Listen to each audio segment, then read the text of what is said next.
आदाय कृष्णपृष्ठाय भूतले श्रीमते राधा गोविंद गोस्वामिनिति नामिने नमस्ते प्रभुपादिय देवं गौरवाणी प्रचारिणे निर्विशेष शून्यवादी ग्राम्य जननीस्तारिणे ध्येयं सदा परिभवाग्नमभीष्टदोहं तीर्थास्पदं शिवविरिञ्चिनुतं शरण्यं भृत्यार्तिहं प्रणतपालभवाभ्रिपोतं वन्दे महापुरुषते चरणारविन्दम् वन्दे महापुरुषते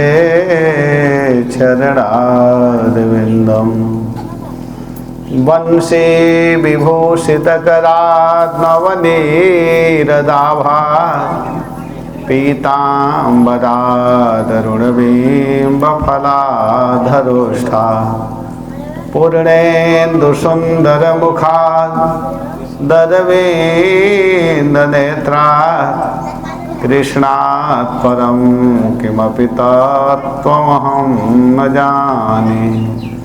जय श्री कृष्ण चैतन्य प्रभु नित्यानंद श्री अद्वैत गदाधर श्रीवासादि गौर भक्तवृंद। हरे कृष्णा कृष्णा कृष्णा हरे हरे हरे राम राम राम हरे हरे। ओम नमो भगवते वासुदेवाय। ओम नमो भगवते वासुदेवाय। ओम नमो भगवते वासुदेवाय।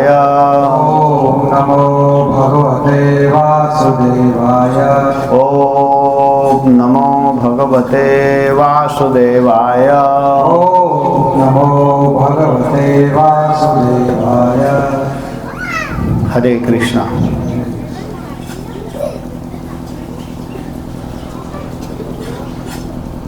कल हम लोग यहाँ पर कथा सुन रहे थे कि किस प्रकार करदम जी के पास में भगवान आ चुके हैं, भगवान का आगमन हो गया है। करदम जी तपस्या किए तो उनके तपस्या से प्रसन्न होकर के भगवान बहुत जल्दी उनके सामने प्रकट हुए। भगवान भक्ति के वश में होते हैं। भक्ति प्रियो माधव। माधव के लिए सबसे प्रिय क्या है? भक्ति। अगर कोई भक्ति करता है तो जल्दी भगवान को प्रसन्न कर लेता है। सबसे ज़्यादा अगर कोई भगवान को प्रसन्न करने का उपाय है, जल्दी कोई प्रसन्न करना चाहता है तो शुद्ध भक्ति करनी चाहिए। जितना जल्दी भगवान भक्ति से प्रसन्न होते हैं, भगवान के नाम से प्रसन्न होते हैं, उतना और चीज़ों से प्रसन्न नहीं होते हैं। तो करदम जी मानसिक पूजा किए।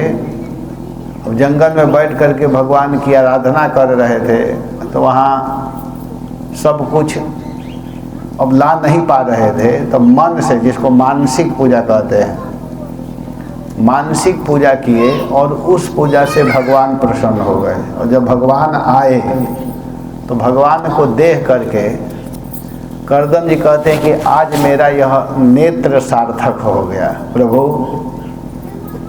इस नेत्र से आज मैं आपका दर्शन किया हूँ। आपके दर्शन करने से आज मेरा यह आँख जो है सफल हो गया। क्योंकि आँख का वास्तविक फल कृष्ण का दर्शन है।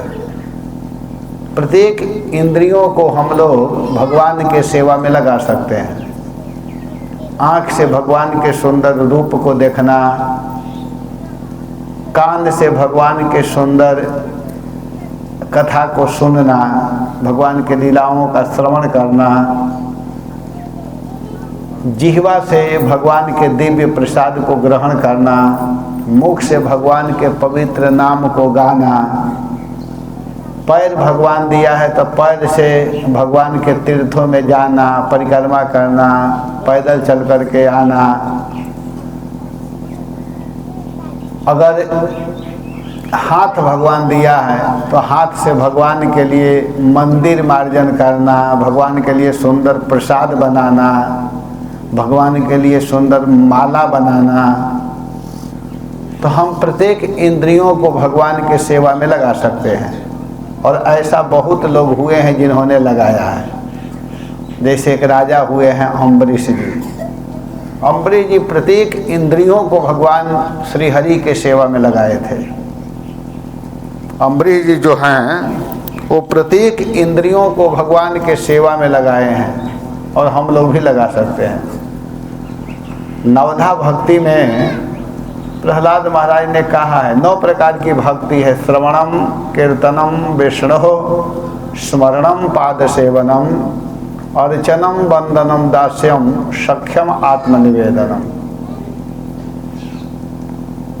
कृष्ण की भक्ति 9 प्रकार से की जा सकती है। श्रवण के द्वारा, कीर्तन के द्वारा, स्मरण के द्वारा, अर्चन पूजा के द्वारा। तो इस प्रकार हम लोग जो नवधा भक्ति करते हैं उसमें से अगर सब कर रहे हैं तो बहुत उत्तम है, लेकिन एक भी कर रहे हैं तो कोई बात नहीं। लेकिन अपने इंद्रियों को कृष्ण की सेवा में लगाना चाहिए। तो यहाँ पर कर्दम जी जो ब्रह्मा जी के पुत्र हैं, ब्रह्मा जी मन से विचार किए, सोचे और संकल्प से उनके सामने 10 पुत्र जन्म ले लिए थे। उसमें से कर्दम जी भी हैं। तो कर्दम जी जब जन्म लिए तो ब्रह्मा जी कहे कि बेटा सृष्टि करना है। कल हम लोग इस पर चर्चा कर चुके हैं। तो वे तपस्या करने के लिए गए और तप मनोयोग से किए। उनके तपस्या से भगवान सामने आ गए हैं। भगवान का सुंदर रूप देख रहे हैं। भगवान का छवि बहुत सुंदर है। भगवान शंख, चक्र, गदा, कमल के पुष्प लिए हुए हैं हाथ में। भगवान के हाथ में सफ़ेद रंग का कमल है, फूल है, सुंदर श्वेत कमल लिए हुए हैं भगवान। कमल अनेक प्रकार के होते हैं। पीत भी होता है, पीला भी कमल होता है, लाल भी होता है, नीला भी होता है, उजला भी होता है। तो श्वेत कमल भगवान लिए हुए हैं। भगवान का रंग जो है श्याम वर्ण का है, और हाथ में श्वेत पुष्प लिए हुए हैं, कमल के फूल। और उस छवि का दर्शन कर्दम जी कर रहे हैं। भगवान के सामने स्तुति करते हुए कहते हैं कि हे भगवान, हे स्वामी, ए माययाते हतमेध सस्त्वत पादारविंदम भवसिंधु पोतम उपासते काम लवाय तेषाम राशि सकामा निरये पियेषु। ईश, हे सर्वेश्वर, हे प्रभु, हे सबके स्वामी, हे सबके ईश्वर, एते माया हृतमेधसः, जो आपकी माया से नष्ट बुद्धि होते हैं, जिनकी बुद्धि आपके माया से नष्ट होते हैं, वे क्या करते हैं कि संसार समुद्र तरण नौका स्वरूप आपके चरणार बिंद को, जो माया से मोहित होते हैं, जो माया से आकृष्ट होते हैं, वह व्यक्ति क्या करते हैं कि आपके चरणार बिंद को काम लवाय उपासते, कामना से उपासना करते हैं। जिनके मन में अनेक प्रकार की लालसा होती है, जो माया से मोहित होते हैं, जिनको माया अपना प्रभाव दिखा करके मोहित कर लेती है, वह व्यक्ति आपके पास जाते भी हैं तो अनेक प्रकार के कामना लेकर के जाते हैं, अनेक प्रकार के इच्छाओं को लेकर के जाते हैं। और वे क्या करते हैं कि कुछ विषयों के लिए आपकी उपासना करते हैं। तथापि फिर भी ये निरय अविष्यु, विषय भोग तो नरक के समान कहा गया है। जो विषय भोग है वह नरक के समान है। यह विषय भोग नरक योनि में भी मिलता है। ध्यान थोड़ा सा दीजिएगा, क्या यह कहना चाहते हैं? कह रहे हैं कि जिस विषय को हम लोग भगवान की उपासना करके मांगते हैं वह विषय तो नरक में भी मिल जाता है। एक साधारण जीव जंतु भी प्राप्त कर लेते हैं, कुत्ता भी प्राप्त कर लेता है, सूअर भी प्राप्त कर लेता है। तेषाम कामान अपि राशि, फिर भी आप क्या करते हैं कि उन व्यक्ति को आप वह विषय देते हैं जो एक साधारण व्यक्ति को मिलता है, उसको आप दे देते हैं, लेकिन उनमें और इनमें थोड़ा अंतर होगा, आगे वर्णन करेंगे। करें कि आपकी उपासना जो है वह निरर्थक नहीं जाती है। तथाम सचाहम परिवोढ़ कामः समानशीलाम गृहमेध धेनुम उपेयवान मूलम अशेष मूलम दुराश्रयम काम दुघांग्रिपाश्य।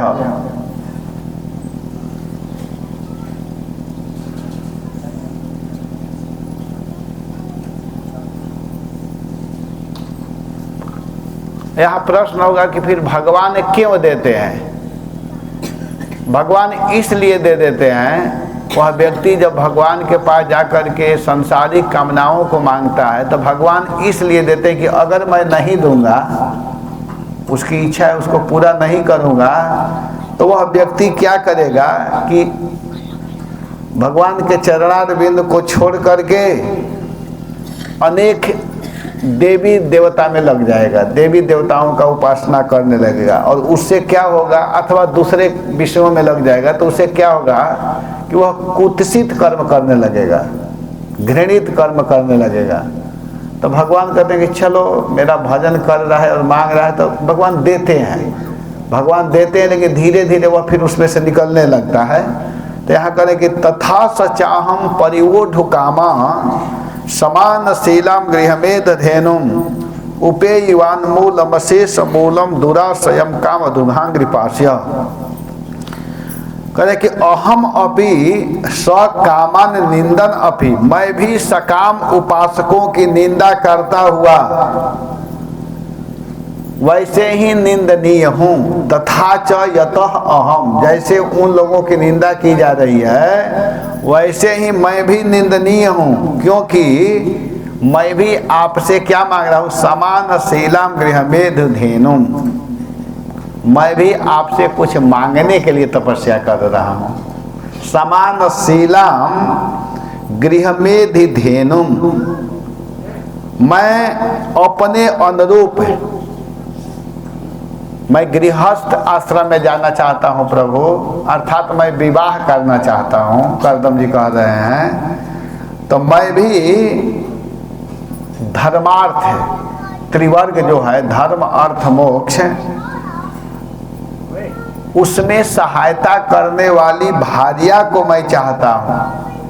मैं विवाह करने की इच्छा से उपासना करने के लिए आया हूँ। इसलिए हे प्रभु, आज मैं जो भी आपको प्राप्त कर रहा हूँ, आज आप हमारे सामने दर्शन दे रहे हैं, तो मेरा मुख्य उद्देश्य विवाह करना है।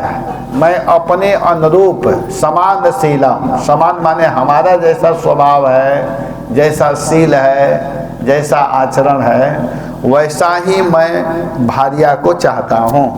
भार्या माने पत्नी चाहता हूँ। आप खुश हैं तो कृपा करके हमारे अनुरूप आप पत्नी दीजिए। ऊपर मैं बोल रहा था कि जैसे दूसरे लोग उपासना करते हैं काम से युक्त होकर के, वैसे ही मैं भी कामना से युक्त होकर के ही भजन कर रहा हूँ। लेकिन प्रभु कारण क्या है भजन करने का? तो प्रजापतेस्ते वचसाधि सतंत्या लोकः किलायम कामहतोऽनुबद्ध अहम च लोकानुगतो वहामि बलिं शुक्ला निमिषाय तुभ्यम। हे परमेश्वर, हे धर्म मूर्ति प्रभु, प्रजापतेते वचसात, प्रजापालक आपकी वेदवाणी रूप रस्सी से यह कामनाओं से अभिभूत जन समुदाय पशुवत बंधा हुआ है। जितने जन समुदाय है वे कामना से युक्त हैं, और कामना से युक्त होने के कारण सभी लोग पशु की तरह रस्सी में बंधे हुए हैं। मैं भी जन समुदाय के अनुगामी होने से काम हत होकर के कलात्मा आपके द्वारा बांधा हुआ बैल की तरह आपकी कर्ममयी आज्ञा पर चलता हूँ। इसलिए मैं एक भार्या चाहता हूँ, मुझे एक पत्नी चाहिए। प्रभु, आपकी कर्ममयी आज्ञा को सिरोधार्य कर वहन कर रहा हूँ। आपकी प्रजा सृष्टि रूप आज्ञा की पूर्ति में सहायिका एवं भार्या आपसे ही मांग रहा हूँ, क्योंकि आपके ही पुत्र ब्रह्मा जी हैं और ब्रह्मा जी को आपने सृष्टि करने के लिए कहा है। तो आपका ही आदेश है, ब्रह्मा जी को आपने आदेश दिया है कि सृष्टि करो। ब्रह्मा जी आपके पुत्र हैं और ब्रह्मा जी को आपने आदेश दिया है, और ब्रह्मा जी मेरे पिता हैं, ब्रह्मा जी ने मुझे आदेश दिया है। तो एक तरह से देखा जाए तो आपके ही आज्ञा का पालन हम लोग कर रहे हैं। आप जो चाह रहे हैं उसकी पालन हम लोग कर रहे हैं। लोकांश्च लोकानुगतान् पशूंश्च हित्वा श्रितास्ते चरणात् पत्रम् परस्परं त्वद्गुणवाद सिद्धो पेयोस निर्यापित देह धर्मा। जो कामाभिभूत जो जन हैं मनुष्यों को एवं ऐसे लोगों के अनुगत पशुवत अज्ञानियों को छोड़ करके आपके चरण रूप छत्र के आश्रित हैं। वे परस्पर आपके गुण कथन रूप मादक अमृत द्वारा निरस्त देह धर्म छूत पिपासा काम क्रोध लोभ शोक मोह देह धर्मों से अनिभिभूत हो जाते हैं। हे भगवान,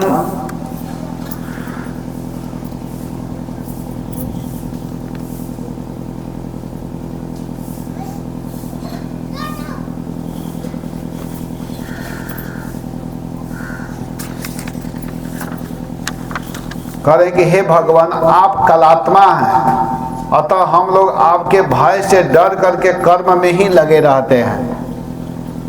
किंतु आपके भक्तों को ऐसा कोई भय नहीं होता, क्योंकि वे कामोपहत लोगों एवं उनके अनुगत मेरे जैसे कर्मजड़ पशुओं का अनादर करके आपकी सुशीतल चरण छाया का आश्रय प्राप्त कर लेते हैं, और आप में मिल करके परस्पर आपके गुण कथा रूप मादक का पान करते रहते हैं। आपके सुंदर कथाओं को सुनते हैं। अमृत के पान से छूत पिपासा काम क्रोध आदि देह धर्म से निरस्त हो जाते हैं। जो भक्त होते हैं वे इस काम से युक्त नहीं होते हैं। हम लोग तो पशु की तरह बंधे हुए हैं, लेकिन जो शुद्ध वैष्णव होते हैं वो विवाह आदि नहीं करते हैं, वे इससे अलग हो जाते हैं। न ते जराक्षा भ्रमिरायुरेषां त्रयोदशारं त्रिशतं षष्ठी पर्व शरणेम्नन्तः छदियत् तृणाभिः कराल स्रोतो जगदा छिद्य धावत् अजराम भ्रमि त्रयोदशारम।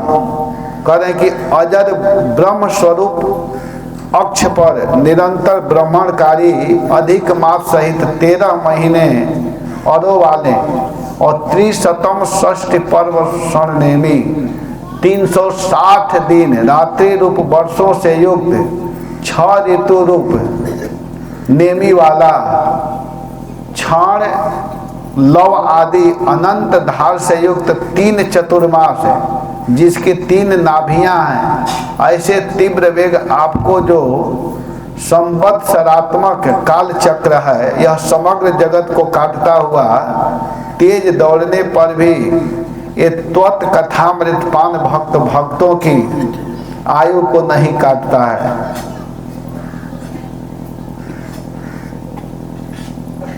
हे भगवान, आप स्वयं अकेले ही जगत सृष्टि करने की इच्छा से अपने भीतर ही स्वरूप भूता जोग माया से बहिरंगा माया शक्ति के सत्व आदि गुण जो हैं, सत्व रज तम, इन गुणों के द्वारा इसके यथा उर्णनाभि सृजति, मकड़े के समान रचते हैं। जैसे मकड़ी जाल फैलाती है, वैसे ही आप सत्व रज तम के द्वारा इस जगत की रचना करते हैं। और पासी पुनः ग्रसिष्य से फिर पालन करते हैं। पहले तो सृजन करते हैं, सृष्टि करते हैं, इसके बाद में पालन करते हैं, और फिर क्या करते हैं, पुनः फिर समाप्त कर देते हैं। इस संसार को पहले तो बनाते हैं और इसके बाद में फिर पालन करते हैं, सबको खिलाते पिलाते हैं, भोजन देते हैं, और अंत में संहार कर देते हैं, समाप्त कर देते हैं, नष्ट कर देते हैं। नय तत्वताधि सपदम तवेप्सितम यन मायया नस्तनु से भूत सूक्ष्मम अनुग्रहाया स्वयर्हि मायया लसत्तुलस्या तनुवा विलक्षितः। हे परम ईश्वर, हे ईश्वरों के भी ईश्वर, अधीश, अधीश कहते हैं जो ईश्वरों के भी ईश्वर हैं, बड़े बड़े ईश्वरों के भी जो स्वामी हैं। न भूत सूक्ष्मम पदम, हम सकाम भक्तों को शब्द आदि विषय सुख जो है माया तन से कृपा से आप देते हैं। यह आपको यद्यपि बत इप्सितम न पी, आपको यह पसंद नहीं है, आप यह देकर के सुखी नहीं होते हैं, फिर भी तथापि अस्माकम अनुग्रहाय, हम लोगों पर अनुग्रह करने के लिए, अस्तुम यर्हि, वह तो अर्थात हमें मिले, क्योंकि कृपा से तुलसी माला से विभूषित आप भगवान ही दृष्टिगत हुए हैं। आपका हम दर्शन कर रहे हैं, आप स्वयं भगवान ही आज आप हमारे सामने उपस्थित हुए हैं। प्रभु, आप सकाम भक्तों को जो सकाम भाव से भजन करते हैं, उनको शब्द आदि विषय सुख कृपा से आप देते हैं।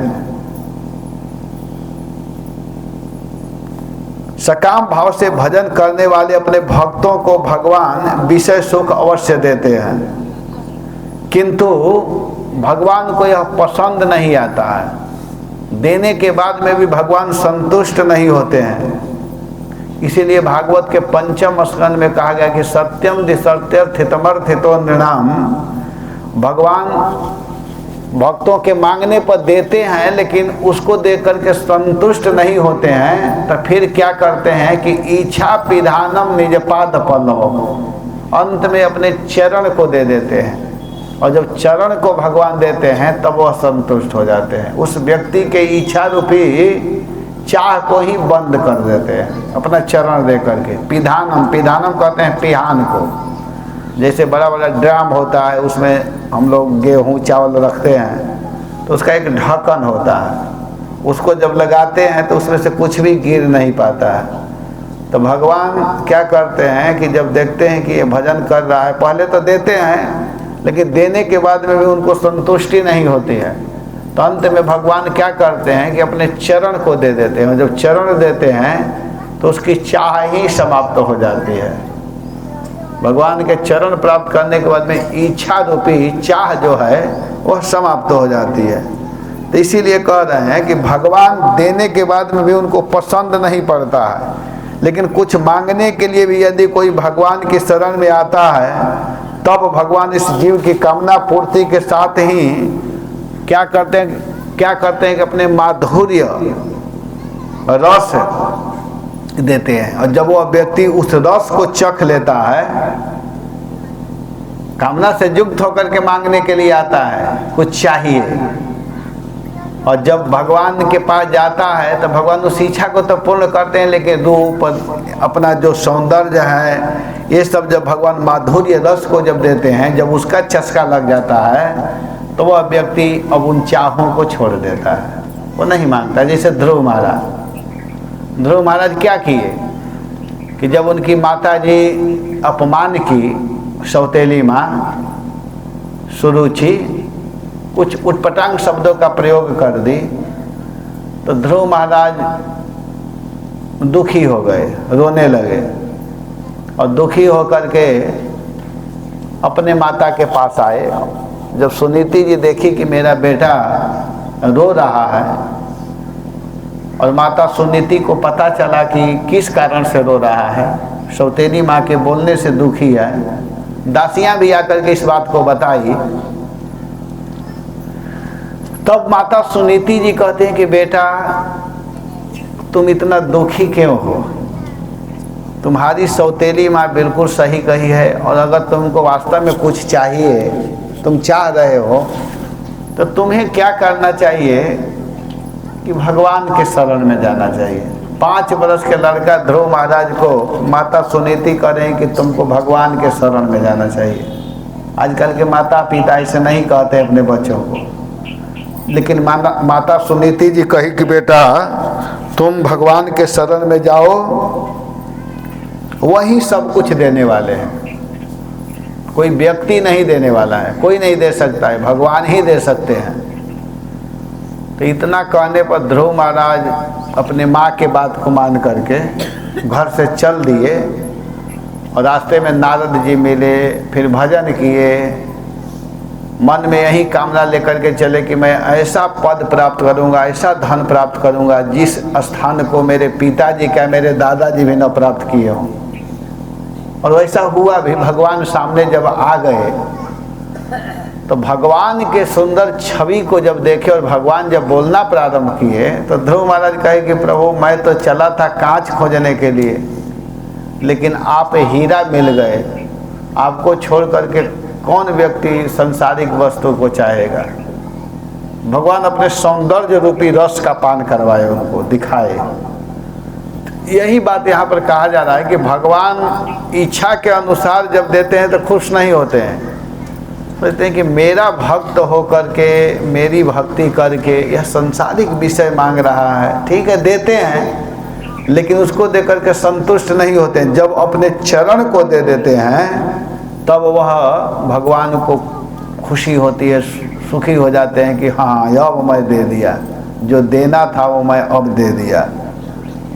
तो यहाँ पर करें कि चखा करके उसका विषय अभिनिवेश दूर करके अपना शुद्ध भक्त बना देते हैं। भगवान अपने चरण को दे करके उसको शुद्ध भक्त बनाते हैं। शुद्ध भक्त उसको कहते हैं जिसके मन में सांसारिक कामनाओं की इच्छा न हो, कोई सांसारिक चाह ही न हो। भगवान आए और आकर के कहें कि आपको क्या चाहिए, तो जो सांसारिक वस्तु मांग रहा है तो समझिए वो शुद्ध भक्त नहीं है, क्योंकि संसार की कोई ऐसी वस्तु नहीं है जो कि नष्ट होने वाली नहीं है। और संसार के कुछ भी मिल जाए आपको अस्थाई सुख नहीं मिल सकता। यहाँ कितना हो सुंदर भोजन कर लीजिए, कितना हो सुंदर बेड पलंग पर सो लीजिए, कितना हो सुंदर गाड़ी में घूम लीजिए।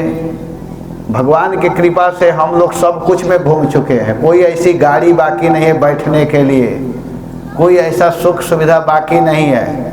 और अंत में यही मिलता है कि कुछ सुख नहीं है। जिसकी आप लोग कामना करते होंगे, चाह करते होंगे कि हमको मिल जाए, वो हम लोग भोग चुके हैं, देख चुके हैं। कोई सुख नहीं है। खाने से लेकर के, पहनने से लेकर के, घूमने से लेकर के सब कुछ देख लिए हैं। भक्त लोग प्रायः देख लिए हैं। खाने को मिलता है, पहनने को मिलता है, घूमने को मिलता है, उतरते ही गाड़ी खड़ी रहती है, एक से एक महंगी महंगी गाड़ी, उसमें भी बैठ करके कोई सुख नहीं मिलता है। लगता है जल्दी पहुंचाओ, हम लोग को दिक्कत हो रहा है, जल्दी चलो, भगवान की कथा कहनी है, भगवान की कथा सुननी है। मैं इसलिए समझाना चाहता हूँ, यहाँ बताना चाहता हूँ कि संसार की कोई भी वस्तु सुख देने वाली नहीं है। जितने बच्चे पढ़ने वाले हैं आज के, मैं बहुतों से पूछ लिया हूँ कि आप किस लिए पढ़ रहे हो, तो कोई कहता है पुलिस बनने के लिए, मैं सोचता हूँ कि मैं पुलिस बन जाता, यूपी पुलिस हो जाता या दिल्ली पुलिस, बस बेचारा का उतना ही में जीवन है। कोई सोचता है कि मैं मास्टर बन जाता, कोई रेलवे में, या कोई बहुत से बहुत आईएएस बन जाता, लेकिन उसमें सुख नहीं है, कुछ नहीं है, कोई सुख नहीं है। खाने में अब क्या खाते हैं? जीवन और पशु की तरह काम करते हैं, खाने को कुछ मिलता नहीं, रोटी नमक वहीं थोड़ा सा एक दो साग खा लिए हो गया। तो इसमें सुख नहीं है। भोजन में सुख है, न कोई पद पोजीशन में सुख है, न कोई गाड़ी बंगला में सुख है। सुख किस में है? हरि नाम में। भगवान का जो नाम है, भगवान का जो कीर्तन है, भगवान का जो गुण है, उसी में आपको सुख है। भगवान के जब नाम लेंगे तो उसमें आपको सुख मिलेगा। सुखी होना है तो भगवान के नाम गाना पड़ेगा। हरे कृष्णा कृष्णा कृष्णा हरे हरे, हरे राम राम राम हरे हरे। भगवान के नाम लेकर के आप सुखी हो सकते हैं। जो सुख है भगवान के नाम में, जो सुख होता है राम भजन में, सो सुख नाही अमीरी में। मन लागो मेरो यार फकीरी में। मन कहाँ लगना चाहिए? फकीरी में। जो सुख भगवान के नाम जपने में है, एकांत में बैठ करके अकेले बैठ जाइए, दो चार के साथ में भी मजा नहीं आता है। दो चार लोग जपते हैं तो एक दो गप करते हैं, उसी में बात करने लगते हैं। अकेले बैठ जाइए, अथवा एकांत का मतलब होता है एक मत वाला, एक विचार वाला। एकांत का मतलब अकेले भी नहीं होता है, नहीं तो बहुत लोग अकेले में जपते नहीं, सो जाते हैं। एक विचार के लोग अगर हजारों भी हों तो वहाँ कोई दिक्कत नहीं है। बैठ करके और कृष्ण नाम का जप कीजिए, उसमें सुख जो है वो धन दौलत में नहीं है, मान सम्मान में नहीं है। कोई आज आपको माला पहनाएगा, कल पता चलेगा कि वही आपको गाली दे रहा है। तो साधु को क्या होना चाहिए कि माला पहने उस समय भी प्रसन्न मत हो जाओ, और गाली भी दे दिया तो मत दुखी हो। चलो गाली दिया, आज हमारा कुछ गड़बड़ी हुआ था, और गाली दे करके शोधन कर दिया, मुझे शुद्ध कर दिया। अगर समझिए किसी की निंदा हो रही है, किसी को लोग गाली दे रहे हैं, तो समझिए कि उसका शोधन चालू हो गया।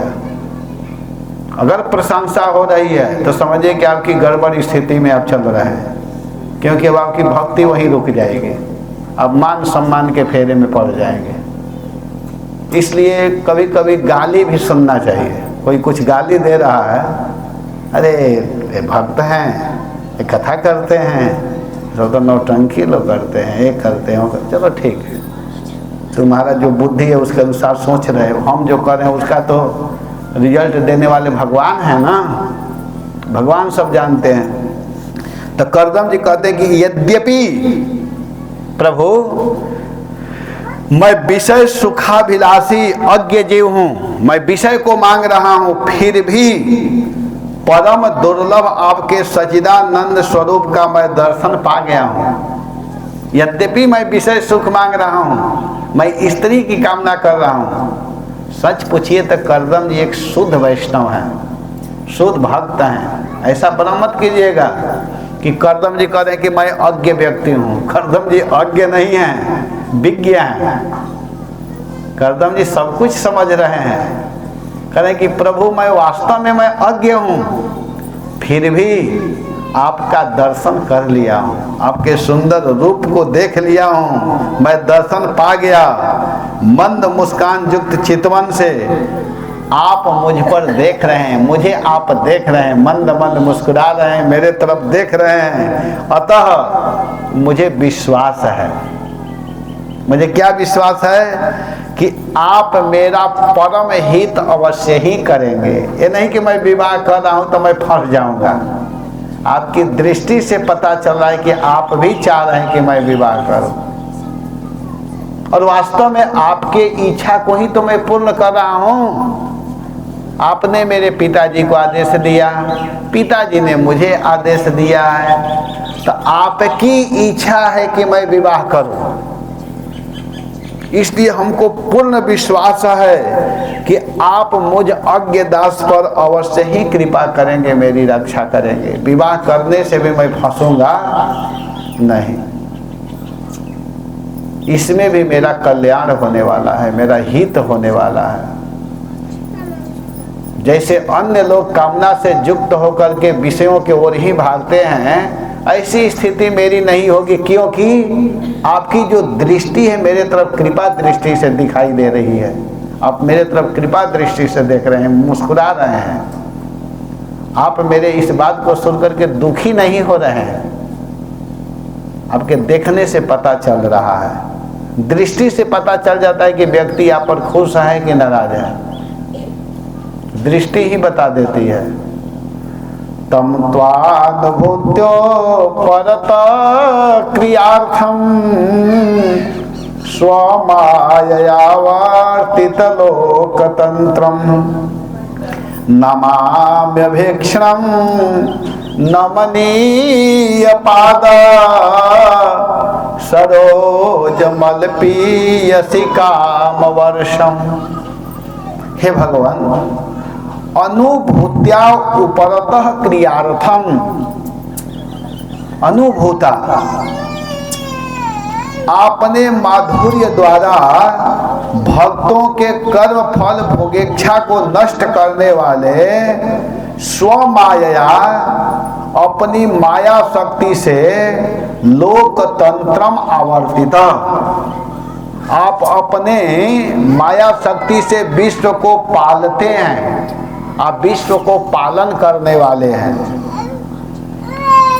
और क्या करने वाले हैं कि सकाम भक्त को अथवा कम भजन करने वाले पर भी, जो सकाम भक्त है अथवा जो कम भजन करता है उसे भी काम वर्षम अभीष्ट वस्तुओं की वर्षा करने वाले, अभीष्ट वस्तु को देने वाले वंदनीय चरण सरोज को आपको मैं अभीक्षणसम नमामि, मैं बार बार प्रणाम कर रहा हूँ। आपका जो चरण सरोज है, आपका जो चरण कमल है, उसमें मैं बार बार प्रणाम करता हूँ।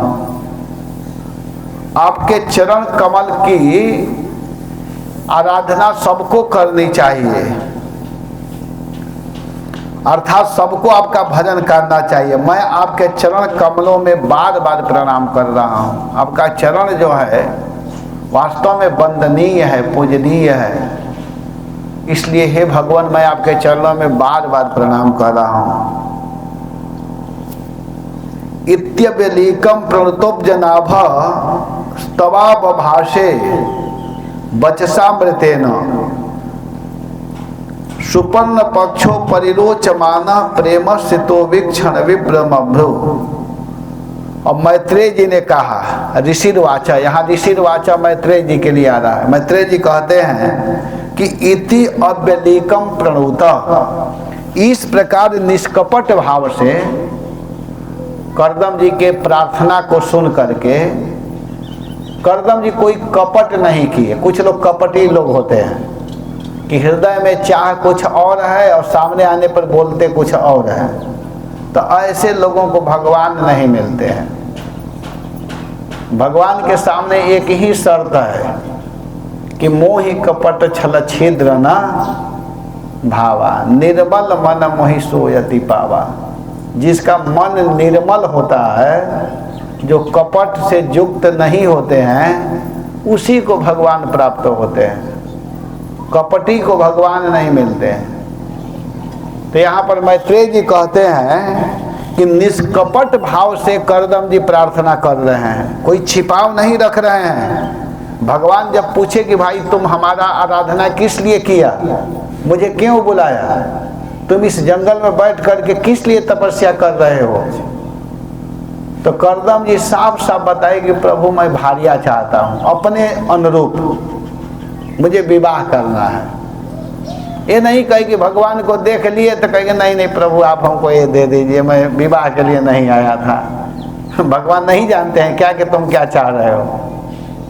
अब छिपाओगे फिर भी तो जान जाएंगे, तो आपके मन में जो है वही बोलना चाहिए ना। तो करदम जी निष्कपट भाव से जो बोले, कह रहे हैं मैत्रेय जी की उनका प्रार्थना जो था वो निष्कपट भाव से था। तो सुपर्ण पक्षों परि रोचमान, जो भगवान गरुण जी के पीठ पर या कंधे पर जो सुशोभित हो रहे थे, अपने पैर को रखे हुए भगवान दिखाई दे रहे थे।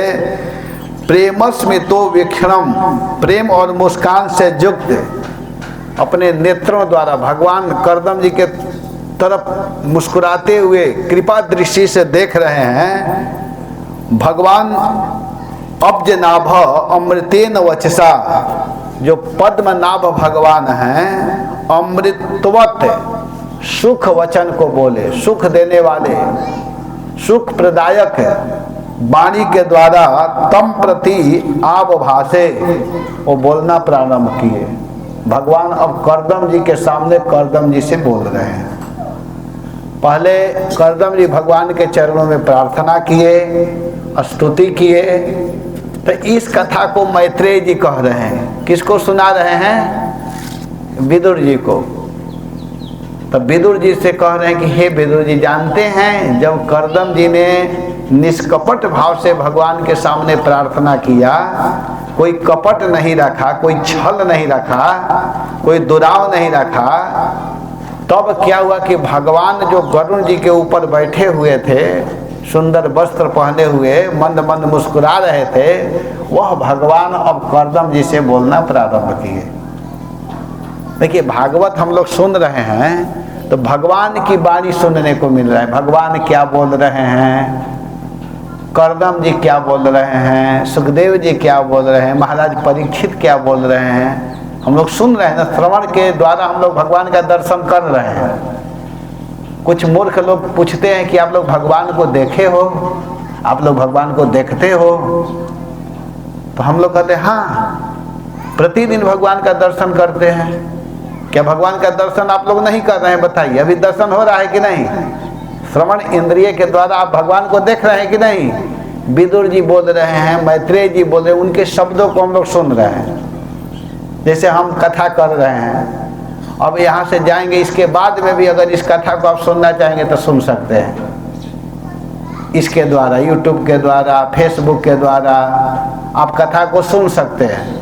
और कोई सुने तो कहे ना ना ना ना, उनकी बारी नहीं है। क्यों नहीं? उन्हीं की बारी। वैसे ही ये सब स्वयं भगवान जो बोले हैं। पहले के लोग एक एक शब्द को श्रुतधर होते थे, एक बात सुन लिए तो उनके दिमाग में एक एक शब्द रहता था।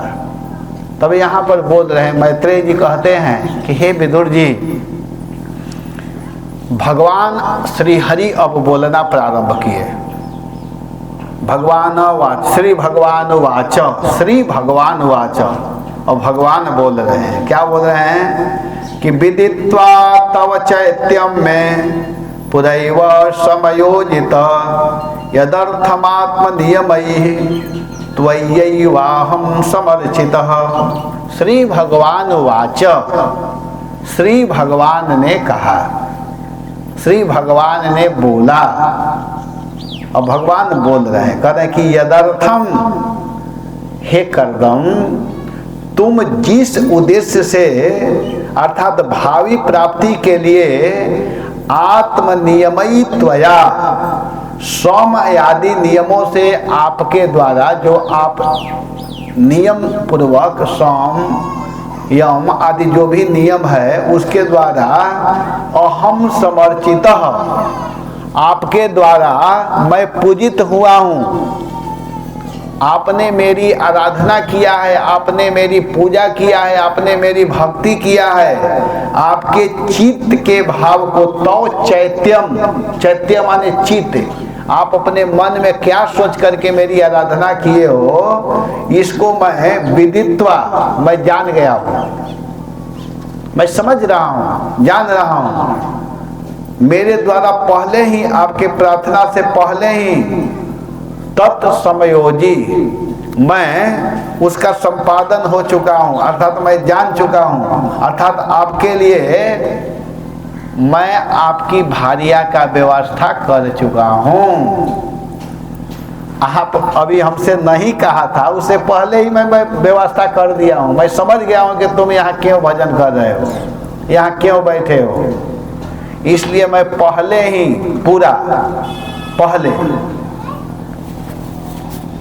व्यवस्था कर चुका हूँ। किसकी व्यवस्था कर दिया हूँ? तो आपके लिए भार्या की, भार्या कहते हैं पत्नी को, आपकी पत्नी की व्यवस्था मैं कर चुका हूँ, अब चिंता मत करो। नवै जातुम ऋषैव स्यात् प्रजाध्यक्षम मदर्हणम भवद विधेस्वातितराम मयि संग्रीभिदात्मनाम। हे प्रजाओं के अध्यक्ष, मुझ में एकाग्र चित्त भक्तों के द्वारा की गई मेरी पूजा आप जैसे भक्तों के द्वारा जातुम ऋषा एवं न स्यात् कदापि विफल नहीं होती है। जो मेरी पूजा करता है, जो मेरी उपासना करता है, आप जैसे भक्त पूजा करें, वह कभी व्यर्थ नहीं जाती है, कभी निष्फल नहीं होती है। भगवान कह रहे हैं कि देखिए, आप जो पूजा किए हो, तो आप जैसे व्यक्ति मेरी कृपा के अवश्य ही पात्र है, नितांत पात्र है, उसको अवश्य ही देना चाहिए। तो मान लीजिए कि अगर भगवान इस तरह बोल रहे हैं, तो भगवान के बात को सुन करके कर्दम ये मन ही मन दुखी हो रहे हैं, हो जाए, यह सोच करके दुखित हो जाए कि भगवान हमको विवाह करा करके पत्नी दे करके निश्चिंत हो जाएंगे और मैं इसमें फंस जाऊंगा, अर्थात भगवान दे करके उदासीन हो जाएंगे।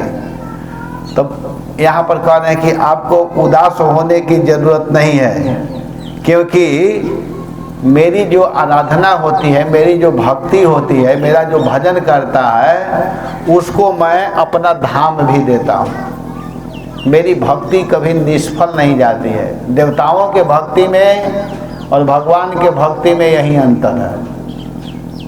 पहले अगर आप लोग सुने तो आप लोग को लगा होगा कि ऐसे लोगों को भी तो ये सब संसारिक सुख मिल जा रहा है, तो फिर भगवान के भजन करने की क्या जरूरत है? तो भगवान की भक्ति करने की इसलिए जरूरत है कि सांसारिक सुख तो मिलता ही है, अंत में भगवान अपना धाम निश्चित देते हैं। इसीलिए सुत गोस्वामी ने कहा है कि अगर जिसके मन में कोई कामना भी हो तो भगवान का ही भजन करो। अकामः सर्व कामो वा मोक्ष काम उदारधि तीव्रेण भक्ति योगे न यजेत पुरुषम परम। सबसे उत्तम भक्ति तो यही है कि किसी कामना से युक्त होकर के भजन करो ही मत। लेकिन संसार में है, दूसरे को हम देख रहे हैं कि उसके पास धन है, उसके पास बहुत सुंदर व्यवस्था है, हमको भी मिलना चाहिए, तो ठीक है।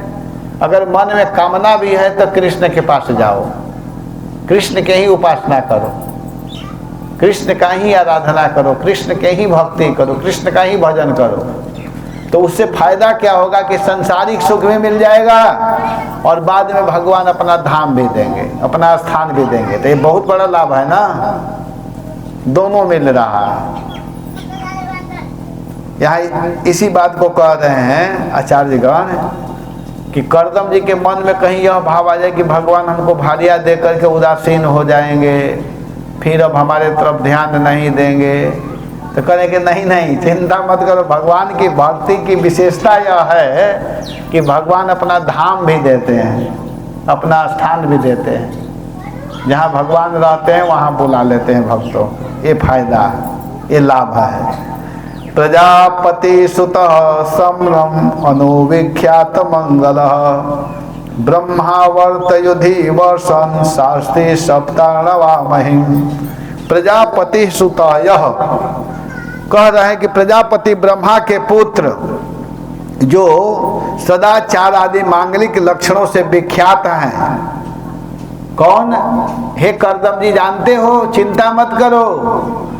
ब्रह्मा जी के जो पुत्र हैं, जो चक्रवर्ती सम्राट हैं, सम्राट मनु, जो चक्रवर्ती सम्राट मनु हैं, स्वयंभू मनु, वह ब्रह्मावर्तम अधिवसन, ब्रह्मावर्त नामक पुण्य क्षेत्र में रहते हुए सप्तार्णवाम महिम शास्त्री, सप्त समुद्रवती पृथ्वी पर शासन करते हैं। जो सप्तद्वीपवती मही, जो बहुत बड़े चक्रवर्ती सम्राट हैं, जो बहुत बड़े राजा हैं, मनु महाराज, वे आएंगे आपसे विवाह करने के लिए। कोई साधारण व्यक्ति नहीं आएगा। अब भगवान बताने लगे अब विवाह करना चाहते हो ना, पहले भगवान बोले ना कि चिंता मत करो, तुम्हारे कहने से पहले ही मैं तुम्हारी व्यवस्था कर दिया हूँ।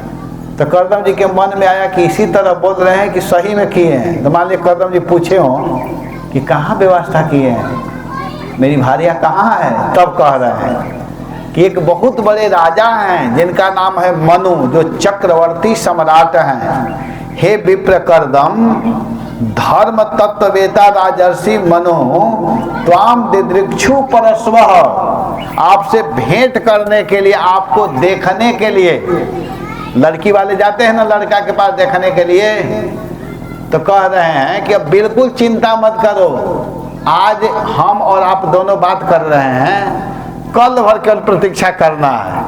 परस्वः, परशो धर्म कोविदः राजर्षि, जो राजर्षि है, जो धर्मवेता महाराज मनु हैं, वे त्वाम दिदृक्षु, आपको देखने के लिए, अर्थात आपसे भेंट करने के लिए, परस्वः, परसो आएंगे।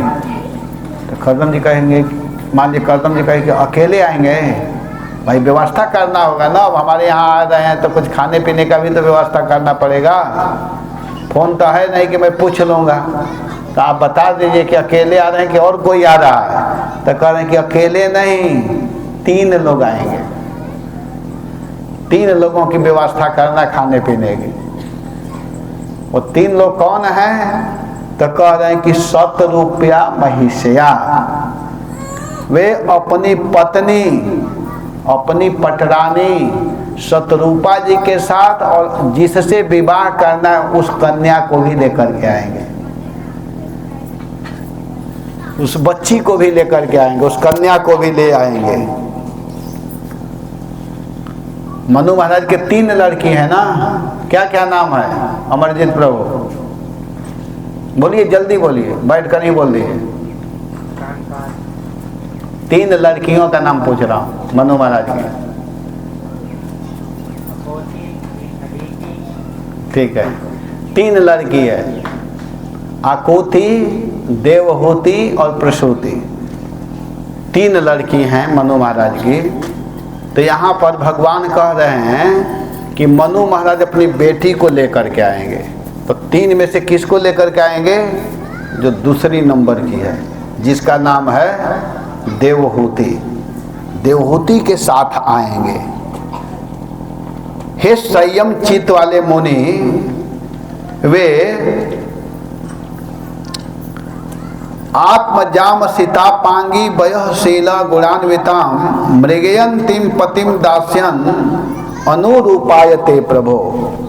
नील कटाक्ष असिता पांगी वयशील गुणान्विताम, जो मृग नयना, जो नील कटाक्षा रूपशील गुणों से युक्त, पति मृगयंती, स्वानुरूप पति की अभिलाषिणी, आत्मजाम अनुरूपायते दास्यति, अपनी पुत्री को योग्य पति आपको देंगे, चिंता मत कीजिए।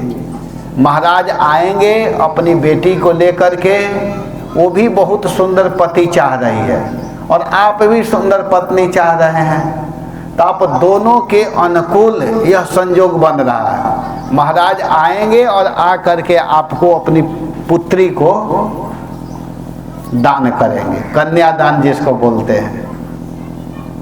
सबसे बड़ा दान अगर कुछ है तो कन्यादान है। कोई कन्या को दे रहा है तो सबसे बड़ा दान है, अपने बेटी को देना ये बहुत बड़ा दान है। तो आप जैसे योग्य पति को महाराज अपनी पुत्री को देंगे, दान करेंगे। वास्तव में बेटी का विवाह करना चाहिए तो विचार करना चाहिए, जहाँ तहाँ विवाह नहीं करना चाहिए लड़की का। पैसा के चक्कर में तो बिल्कुल नहीं पड़ना चाहिए। कुछ लोग हैं कि पैसा वाला लड़का खोजते हैं, भले वो शराब पीता और रोज पीटे, देखते हैं कि पैसा है कि नहीं।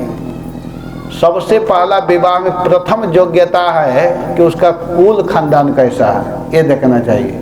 प्रथम योग्यता, लड़का है कैसा, शराबी नहीं न है, जुआरी नहीं न है, गाली देने वाला नहीं न है, गलत काम आचरण तो नहीं न करता है। एक काम है पिता का।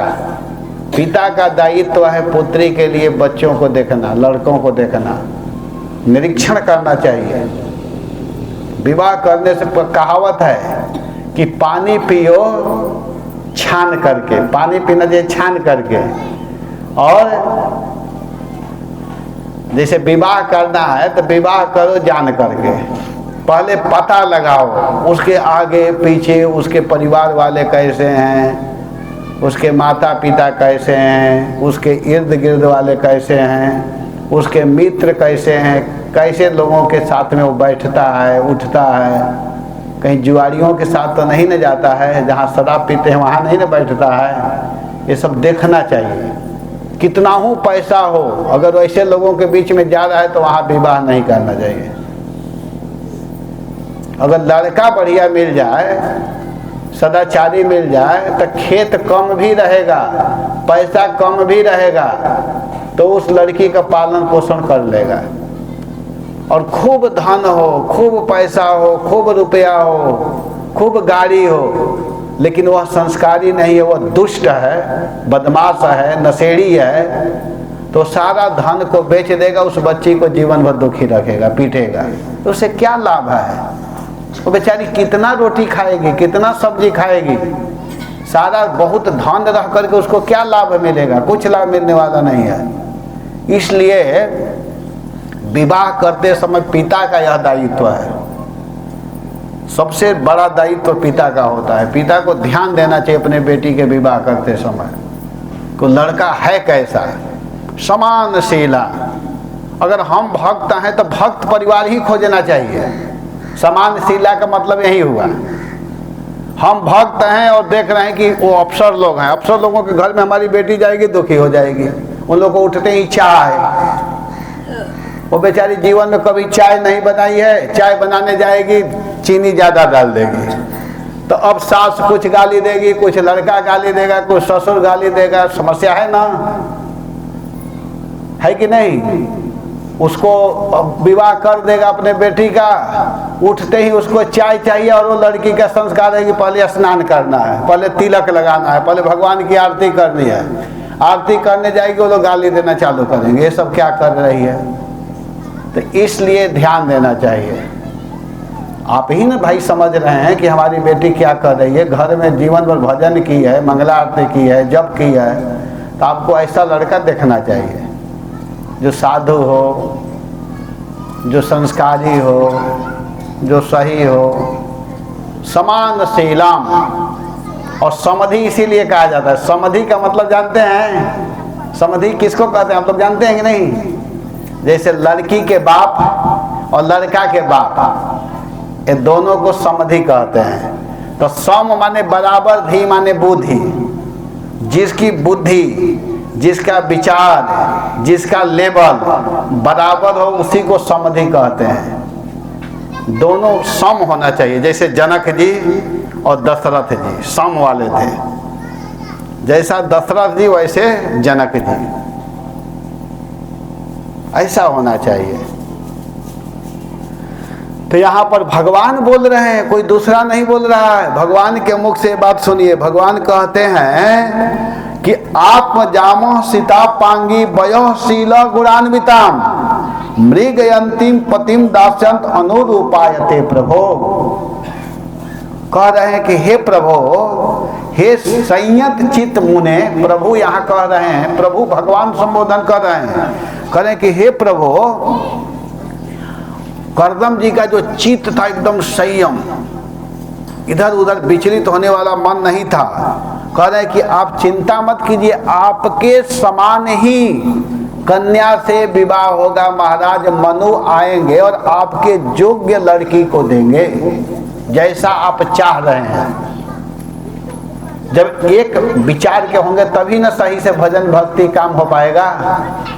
हमारे लड़का है भजन करने वाला और लड़की भजन करने वाली ना हो, टीवी देखने वाली हो, तो फिर कैसे भजन हो पाएगा? इसलिए अनुरूप होना चाहिए। और भाई ये सब ध्यान देना पड़ेगा। इसीलिए पहले कहावत था कि विवाह करने में पिता का चप्पल जूता कितने टूट जाते थे लड़का ढूंढने में। पहले गाड़ी नहीं होती थी, पैदल चलते थे लड़के के ढूंढने में। हम लोग भी देखे हैं, हम लोग के पिताजी, हम लोग के भैया जी विवाह जो देखे हैं तो कितना मेहनत करना पड़ता था लड़का ढूंढने में। और थोड़ा भी कमी होती, नहीं वो ठीक नहीं है, ये लड़का सही नहीं है। और वैसा विवाह अब तक चल भी रहा है। जो वो विवाह पहले का जो विवाह हुआ ना, उसमें कभी लड़ाई झगड़ा नहीं हुआ, क्योंकि वो वास्तव में सही विवाह होता था। ऐसा विवाह होना चाहिए। बच्चों को थोड़ा शांत करिए। तो समाहितम ते हृदयम यत्रे माना परिवत्सरान सात्वं ब्रह्म नृपवधो काममासो भजिष्यते। हे ब्राह्मण, इमाम परिवत्सरान, इतने 10,000 वर्षों तक यत्र ते हृदयम समाहितः, जिस भार्या में आपका हृदय संधान करके स्थित था, सा नृप वधू त्वाम आसु, वह राजकन्या आपको शीघ्र ही पति रूप में कामम भजिष्य से इच्छा अनुसार पा जाएगी। आपने 10,000 बरस तक तपस्या किया है। किस लिए किया है? आपने किस लिए तपस्या किया है? कि हमको सुंदर पत्नी मिले। सुंदर का मतलब कि मेरे भक्ति में सहायता करने वाली, हमारी पिताजी के इच्छा को पूर्ण करने वाली, हमारे परिवार को सही ढंग से देखने वाली। तो जैसे भाव में होकर के आपने भजन किया है, मेरी भक्ति किया है, तो वैसे ही लड़की से आपका शादी होगा, वैसे ही कन्या से शादी होगा, अवश्य ही आप अपने इच्छा के अनुसार पत्नी को प्राप्त करेंगे। परसों आपकी इच्छा पूर्ण होने वाली है, बिल्कुल चिंता मत कीजिए महाराज, आपकी इच्छा पूर्ण होने वाली है। जिस भाव में होकर के आपने भजन किया है, भक्ति किया है, वह बहुत जल्दी पूर्ण होने वाला है, बहुत जल्दी पूर्ण होगा। आप बिल्कुल चिंता मत करें, अवश्य ही आपको पूर्ण होने वाला है। ते आत्मवृतम वीर्यसा, आपके अपने भीतर वीर्यम सा स्थापित वीर्य को वह नवधा प्रसविष्यसि, 9 कन्या में प्रसव करेगी। वह जो कन्या आएगी, जिसे शादी होगा, वो आपके वीर्य को धारण करेगी और उससे 9 कन्या का जन्म होगा। देखिए पहले ही भगवान बता रहे हैं, 9 कन्याएं जन्म लेगी, आपकी 9 पुत्री बन करके आएगी। आपके तेज को वह कन्या धारण करेगी, उससे 9 लड़कियों का जन्म होगा। त्वदीय वीर्य, आपकी वीर्य प्रसूता 9 कन्याओं में जो 9 कन्याएं जन्म लेगी, मान लीजिए कि ऋषभ वो करदम जी सोचने लगेंगे कि महाराज ये तो बड़ा गड़बड़ हो जाएगा, 9 लड़कियां जन्म लेगी, हम साधु महात्मा ठहरे, हम कैसे विवाह करेंगे, कैसे शादी करेंगे? बच्चियों का विवाह करना बड़ा मुश्किल का काम है, बड़ा धन संग्रह करना पड़ेगा। मैं तो भजन करने वाला महात्मा ठहरा, कहाँ से लाखों रुपया लाऊंगा? और 50,000 1 लाख में विवाह होने वाला है नहीं। आज के ज़माना में कम से कम 15-20 लाख तो लग ही जाता है, कम से कम। उससे कम का तो कोई मतलब ही नहीं है विवाह शादी। और किसी साधु को कह दिया जाएगा कि आपके 9 लड़की होंगी और अब चिंता मत करो, तो महाराज सोचने लगे कि ये तो बड़ा गड़बड़ है भाई। कहे चिंता मत कीजिए, ऋषय अंजसा आत्मनः वीर्यम अधास्यति, उन कन्याओं को मरीचि आदि 9 ऋषिगण धर्म पूर्वक अपने अंश रूप पुत्रों को रखेंगे, अर्थात उत्पन्न करेंगे। मरीचि आदि उसको ग्रहण करेंगे। पहले ही ये सब बता रहे हैं भगवान। आप जो करते हैं वही करना है। विवाह करने के बाद में भी अपने नियम को मत तोड़िएगा। भगवान एकदम निश्चिंत करते जा रहे हैं। करदम जी को कह रहे हैं कि आप बिल्कुल निश्चिंत होइए, आपका विवाह होगा, आपके बच्ची होंगी, उनका व्यवस्था भी पहले से ही सब कुछ फिक्स है। आप जो जप करते हैं, पाठ करते हैं, आरती करते हैं, कथा करते हैं, सुनते हैं, उसमें कोई अंतर मत रखिएगा, उसी तरह करते रहिए। हरे कृष्णा कृष्णा कृष्णा हरे हरे, हरे राम राम राम हरे हरे। इससे हम लोगों को शिक्षा लेनी चाहिए। एक तरह से भगवान हम लोगों को निश्चिंत कर रहे हैं। प्रत्येक भक्तों के लिए यह शब्द है, केवल यह करदम जी के लिए नहीं है, हम लोगों के लिए भी यही वाक्य है भगवान का कि आप जो कर रहे हो वही करो। आपका काम है केवल भगवान का नाम जपना। लोग कहते हैं कि मैं विवाह नहीं करूंगा अथवा मैं नहीं कमाऊंगा, मैं ये नहीं करूंगा तो कैसे पालन होगा, कैसे उनको देख रेख करेंगे, कौन करने वाला है। अरे आप करने वाले नहीं हो, करने वाले भगवान हैं। भगवान करते हैं और भगवान को कराना होगा तो किसी न किसी के कान पकड़ा करके करा ही देंगे। इसलिए अपना जो काम है वो करना है। त्वं च सम्यग् अनुष्ठाय निदेशं मम उसत्तमः मयि तीर्थे कृता शेष क्रियार्थो मां प्राप्स्यसे। त्वं च में निदेशम सम्यक अनुष्ठाय, इसके साथ ही आप मेरी आज्ञा का सम्यक पालन करके उसत्तमः सन मयि तीर्थी कृता शेष क्रियार्थम, आप शुद्ध चित्त हो करके समस्त क्रिया फल अर्थात कर्म फल तीर्थकृत समर्पित करके मुझे प्राप्त करोगे। माम प्राप्स्यते, आप मुझे प्राप्त करोगे, सब कुछ समर्पित कर दोगे। जो भी फल मिलेगा, जो भी जीवन में किए हैं, उन सब कर्म फलों को समर्पित करके, समर्पण करके आप मुझे प्राप्त कर जाओगे। हम लोग जो कुछ करते हैं वो सब भगवान को समर्पित कर देना चाहिए। तन समर्पित, मन समर्पित और यह जीवन समर्पित, सब कुछ भगवान को समर्पण करना ही तो भक्ति है। आप नहीं भी करोगे तो अंत में समर्पण करना ही पड़ेगा, छोड़ना ही पड़ेगा।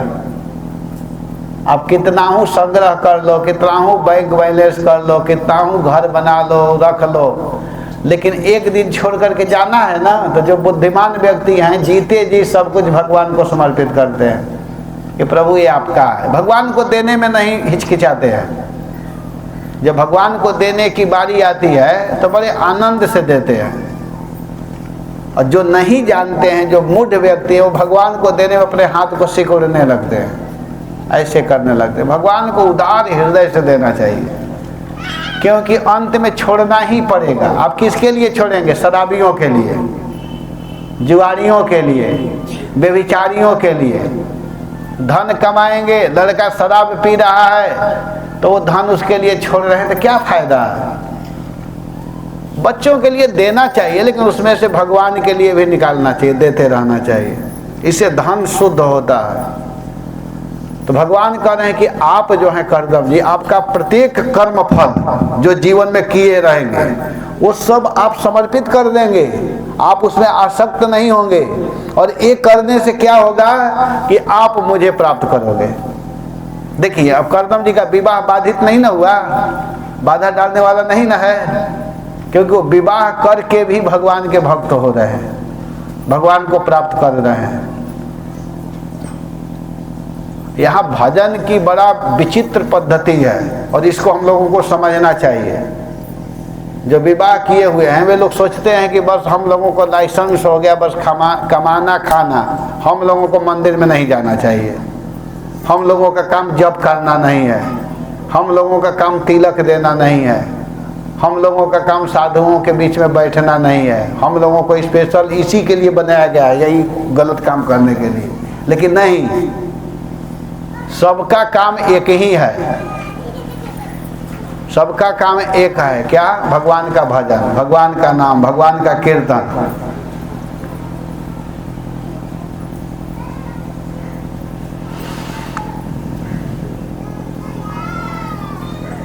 भगवान उनको आश्वासन दिए, किसको? करदम जी को। करदम जी को भगवान आश्वासन दे रहे हैं कि मैं आपको भीषण विषय सुख में झोंक रहा हूं, चिंता मत करो, मैं आपको विषय सुख में झोंक रहा हूं, परंतु मेरी आज्ञा का पालन करो। और मेरी आज्ञा का पालन करने के कारण आप विषयों और विषयाभिलाषा से मुक्त रहोगे। आप देखने में लगेगा कि आप विवाह किए हो, आपका भी परिवार है, आपका भी स्त्री है, लेकिन आप इसमें लिप्त नहीं होगे, आप इससे मुक्त रहोगे। अंततः आप मेरे धाम को प्राप्त करोगे, अर्थात मेरा पार्षद बनोगे। अवश्य ही आप मेरे पार्षद बन करके आएंगे करदम जी, बिल्कुल चिंता करने की आवश्यकता नहीं है। भगवत आज्ञा का पालन ही जीव का सर्वोपरि धर्म है। भगवान के आदेश का अगर कोई पालन करता है तो समझिए कि वो सबसे बड़ा धर्म निभा रहा है। जीव का सर्वोपरि धर्म क्या है? भगवान के आज्ञा का पालन करना। और भगवान का आज्ञा क्या है? भगवान क्या कहे हैं? कहे हैं कि सब कुछ मुझे समर्पित करो, मेरा भक्त बनो, मेरे नाम को जपो, मेरी पूजा करो, मेरी आरती करो, मुझे नमस्कार करो। यही भगवान का आदेश है। भगवान यही आदेश दिए हैं कि सब कुछ छोड़ करके मेरे शरण में आ जाओ और मेरे शरण में आकर के मेरा भजन करना है। और भक्ति कैसा करना है? अनन्य भाव से। अर्जुन कृष्ण की आज्ञा से अपने भगवान आदेश दिए अर्जुन को, तो अर्जुन क्या किया कि कृष्ण के आदेश को मान करके उन्होंने क्या किया कि अपने गुरुजन तक का वध कर दिया। भगवान कहे कि मारो इनको, मारो इनका वध करो। अब अर्जुन जी कहे कि नहीं मैं तो नहीं मारूंगा, ये हमारे गुरु महाराज हैं, मैं थोड़े मारूंगा। ये मेरे चाचा जी हैं, ये मेरे मामा जी हैं, ये मेरे बड़े पिताजी हैं, ये मेरे दादाजी हैं, इन्होंने गोद में खिलाया है, बड़ा स्नेह किया है, मुझे छोटे से ही खिलाया है, मैं इसका वध नहीं करूँगा। तो नहीं कहते ही उन पर पाप लग जाता है। भगवान कहे कि मारो, इतना कहते ही अर्जुन तुरंत मार दिए, थोड़ा भी सोचे नहीं, क्योंकि भगवत आज्ञा बलियसी। और भगवान की आज्ञा मान करके वध किए, फिर भी अर्जुन जी को पाप नहीं लगा। अर्जुन को पाप नहीं लगा है। भगवान की आज्ञा से इस संसार में कोई भी कर्म किया जा सकता है। भगवान जो कह रहे हैं उसको करना चाहिए, भगवान के आदेश का पालन करना चाहिए। कर्दम मुनि भगवान के आदेश से ही प्रजा उत्पादन कार्य में लगे। कर्दम जी की अपनी इच्छा कुछ भी नहीं थी। कर्दम जी भगवान के आदेश का ही पालन कर रहे हैं। तो भगवान के आदेश पालन करके विवाह किए, पुत्र उत्पन्न किए, और इन सब करने से उनको कोई कर्म बंधन नहीं लगा, वे उससे मुक्त हुए। देखिएगा कैसे आसानी से भगवान को प्राप्त करेंगे। एक क्षण में परिवार को छोड़ देंगे। परिवार को छोड़ने में थोड़ा भी आसक्ति नहीं। लेकिन जो कर्म जड़ व्यक्ति है, जो माया से मोहित व्यक्ति है, जो भगवान का भजन नहीं करता है, जो शास्त्रों को नहीं पढ़ता है, जो साधुओं के वाणी पर विश्वास नहीं रखता है, उनको कोई फायदा नहीं होने वाला है। अगर कोई बेत, मधुबन जी भी बोल रहे थे कि अगर बेत जो है सूखा हुआ, उसमें कोई कितना हो पानी डाले तो उसमें पत्ता आएगा? नहीं आएगा। तो ब्रह्मा जी जैसे गुरु भी आकर के ऐसे लोगों को समझाए हैं तो उस पर कोई अंतर पड़ने वाला नहीं है। कुछ भी कह लीजिए, मैं तो वहीं रहूँगा, तो रहो, कोई क्या कर सकता है। कृत्वा दयाम च जीवेषु दत्वा चाभयमात्मवान् मय्यात्मानं सह जगत दक्षस्यात्मनि चापि माम्। जितेंद्रिय आप जीवों पर दया करके गृहस्थ होने पर अन्न वस्त्र आदि दिए, और अभयम च दत्वा मयि, और उन्हें अभय देकर के मुझ में आत्मानम जगत च सह द्रक्षसी, अपने और जगत को भी एक साथ देखेंगे, तथा आत्मनि अपि माम च द्रक्षति, इसके साथ ही अपने हृदय के भीतर भी मुझको ही देखोगे।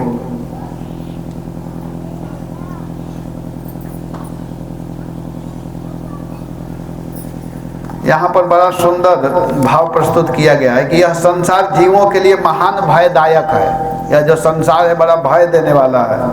भगवान की शरण लेकर के उनका भजन करने से ही जीव जन्म मरण रूप भयावह संसार से छूट सकता है। यह संसार बड़ा भयावना है, लेकिन इस संसार में आकर के अगर कोई भगवान का भजन करता है तो इससे वह व्यक्ति संसार से छूट सकता है। भगवान श्री चैतन्य महाप्रभु अपने अनुगत भक्तों को उपदेश दिए हैं।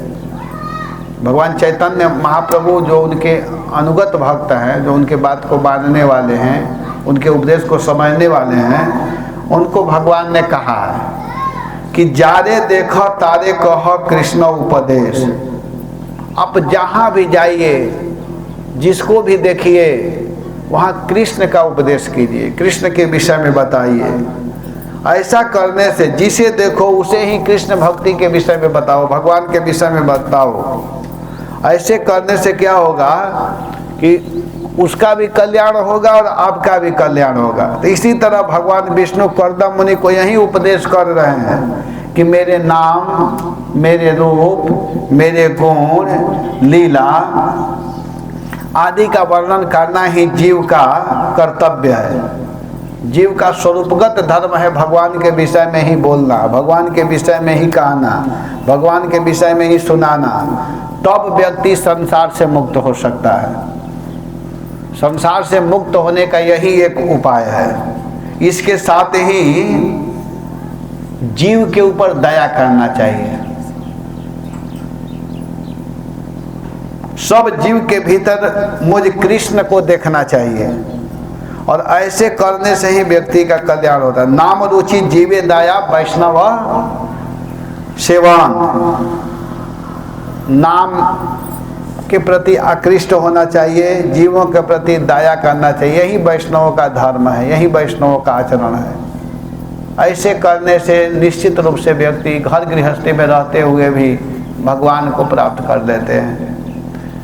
सहा हम स्वांश कलया त्वद्वीरेण महामुने तव क्षेत्रे देवहूत्याम प्रणश्ये तत्व संहिताम। हे महामुने, हे कर्दम जी, आपके भार्या देवहूति में आपकी कन्याओं के साथ देखिए, अब भगवान क्या कह रहे हैं, कह रहे हैं कि देखिए आपकी जो भार्या है देवहूति, तो देवहूति ने 9 कन्याओं को जन्म देगी, और उसके साथ ही अहम अवतीर्य, मैं भी जन्म लूंगा, मैं भी आपका पुत्र बन करके आऊंगा।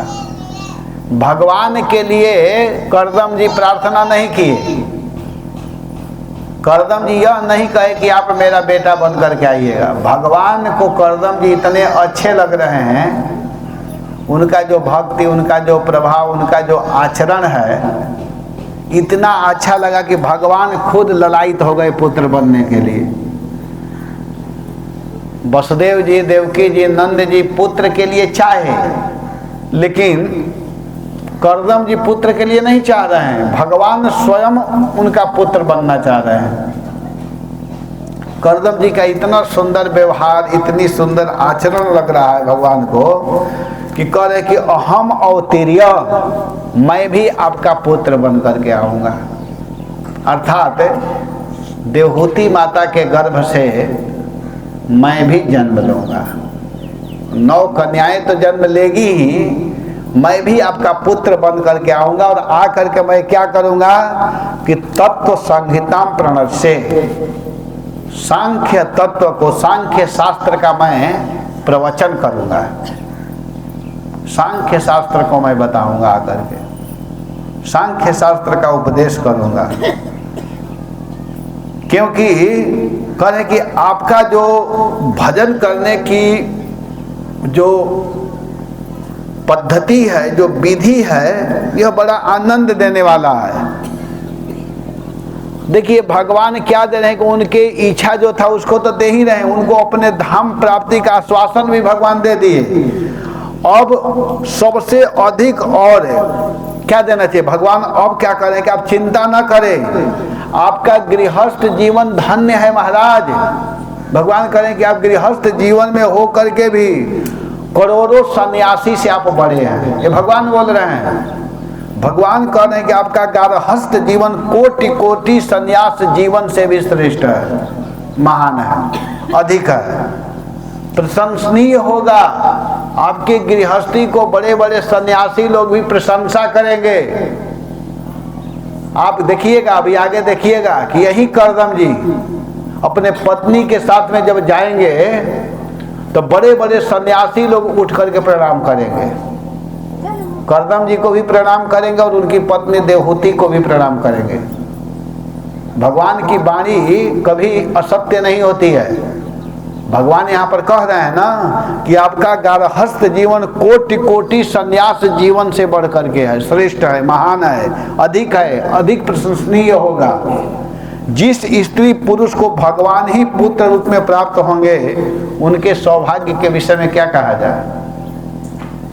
जिस स्त्री के गर्भ से स्वयं भगवान आ रहे हैं वो कोई साधारण स्त्री है और वो कोई साधारण पुरुष है। करदम जी भगवान स्वयं कह रहे हैं कि मैं आपका पुत्र बन करके आऊंगा।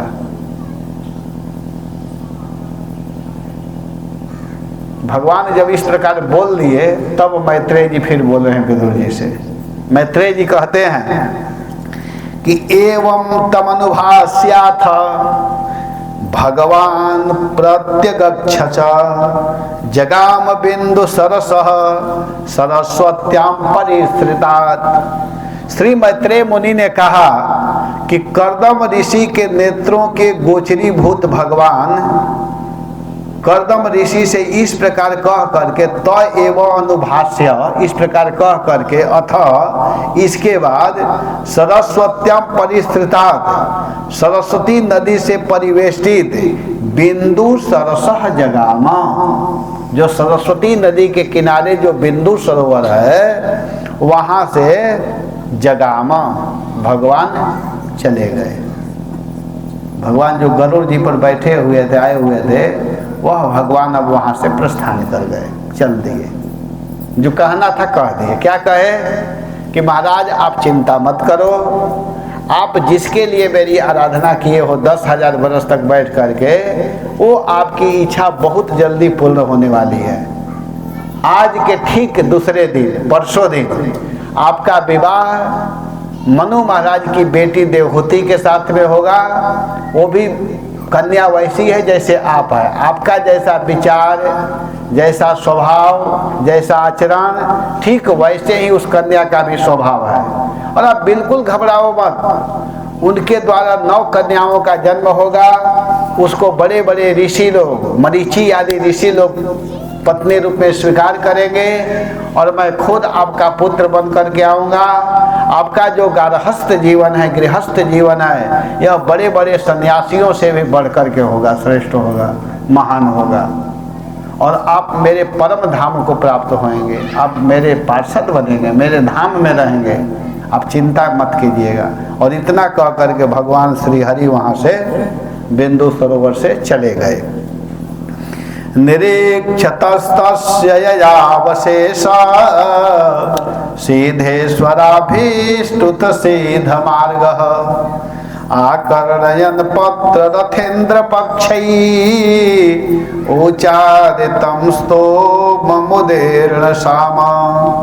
कह रहे हैं कि करदम ऋषि के देखते देखते तस्य निरीक्षितः, करदम ऋषि देख रहे हैं, देखते देखते अवशेष सिद्धेश्वराभीष्टुत सिद्ध मार्ग, समस्त सिद्ध श्रेष्ठों द्वारा संस्तुत वैकुंठ मार्ग स्थित भगवान पत्रधेन्द्र पक्षी, भगवान पंख रूप रथ से विचरने वाले पक्षियों के जो नायक गरुड़ जी के पंखों से उच्चारितम उदीर्ण सामा।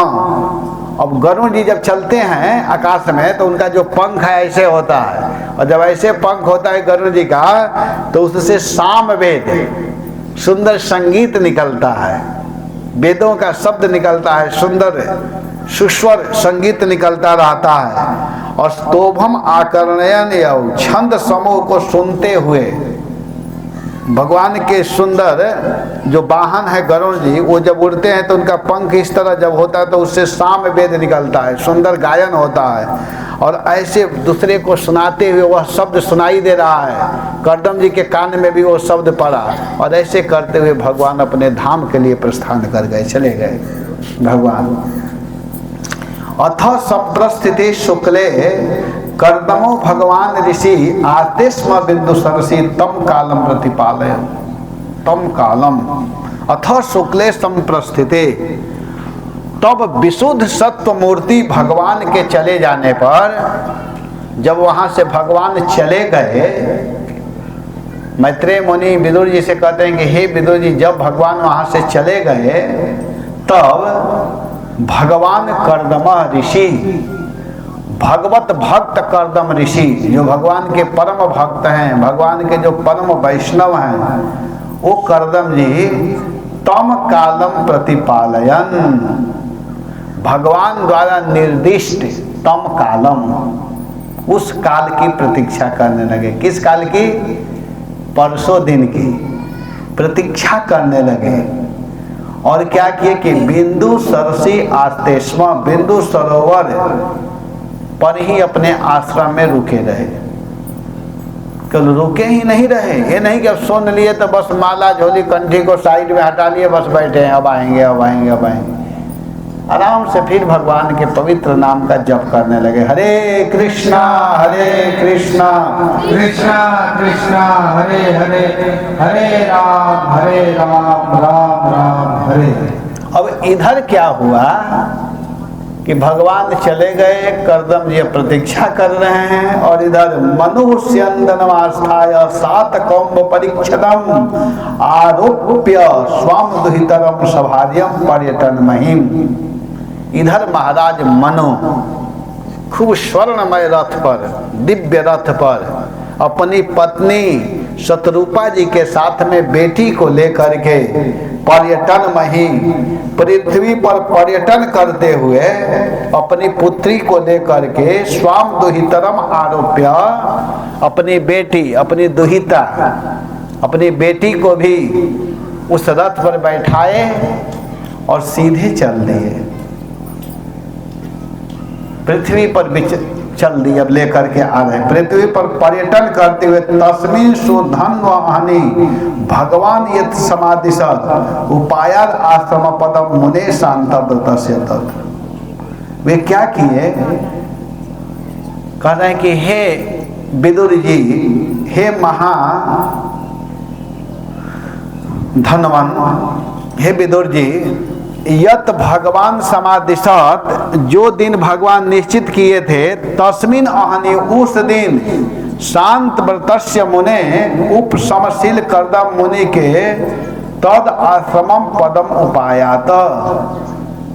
मनु महाराज उसी दिन कर्दम जी के आश्रम में आ गए, क्योंकि भगवान की वाणी कभी असत्य नहीं होती है, भगवान कभी गलत नहीं बोलते हैं, झूठ नहीं बोलते हैं। तो भगवान के वाणी को सत्य करना है। उसी दिन मनु महाराज रथ पर बैठे हुए अपनी पत्नी और अपने पुत्री के साथ में वहां आ गए। यस्मिन भगवतो नेत्रान पतन अश्रुबिंदव कृपया संपरितस्य प्रपन्ने प्रतया भृशम।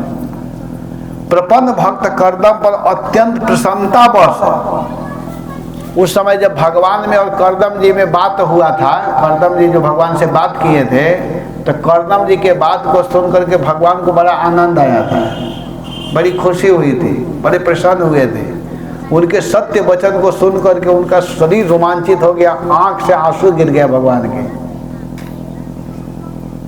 देखिए कि कितना निश्चल भक्त है, कितना शुद्ध भक्त है। तो भगवान के हृदय में आनंद आया, और आनंद आने के कारण भगवान के नेत्र से बिंदु गिरा, अश्रु गिरा सरोवर में। वहां पर एक सरोवर था, उसमें भगवान के आंख से आंसू गिरा, और गिरते ही वही बिंदु सरह नाम, उसका नाम हो गया बिंदु सरोवर। भगवान के अश्रु से बना हुआ वह सरोवर है, बिंदु सरोवर। और सुंदर सरोवर बन गया। वह सरोवर कैसा है? तो उसमें अगर कोई व्यक्ति स्नान करता है तो उसका रोग नष्ट हो जाता है। ऐसे कुंड बहुत छोटा है, बहुत बड़ा सरोवर नहीं है, बहुत छोटा कुंड है, लेकिन बड़ा सुंदर जल है, बहुत सुंदर जल है, निर्मल जल। उसमें अगर कोई स्नान करता है तो उसका रोग नाश हो जाता है, समाप्त हो जाता है। और वह स्वादिष्ट जल है, अमृतवत, अमृत के समान वह जल है। तो वहीं पर मनु महाराज पहुंच गए, बिंदु सरोवर पर पहुंचे। तद्वै बिंदु सरो नाम सरस्वत्याम परिप्लुतम पूर्यम सेवामृतजलम महर्षि गण सेवितम। मैत्रेय जी कहते हैं कि हे विदुर जी, वह जगह कैसा है? तो भगवान के आंसू और भगवान में कोई भेद नहीं है। देखिए, भगवान में और भगवान के आंसू में कोई भेद नहीं है। जैसे भगवान के चरणों का धोवन ही गंगा जी हैं और इस संसार में विख्यात हैं, वैसे ही भगवान के अप्राकृत नेत्रों से गिरे हुए अश्रु बिंदु समूह बिंदु सरोवर के नाम से विख्यात हुआ। इसलिए महर्षि लोग वहाँ निवास करते हैं, वहाँ पर स्नान करते हैं, उसका सेवन करते हैं। भगवान में और भगवान के अश्रु बिंदु में कोई अंतर नहीं है। पुण्यत्रो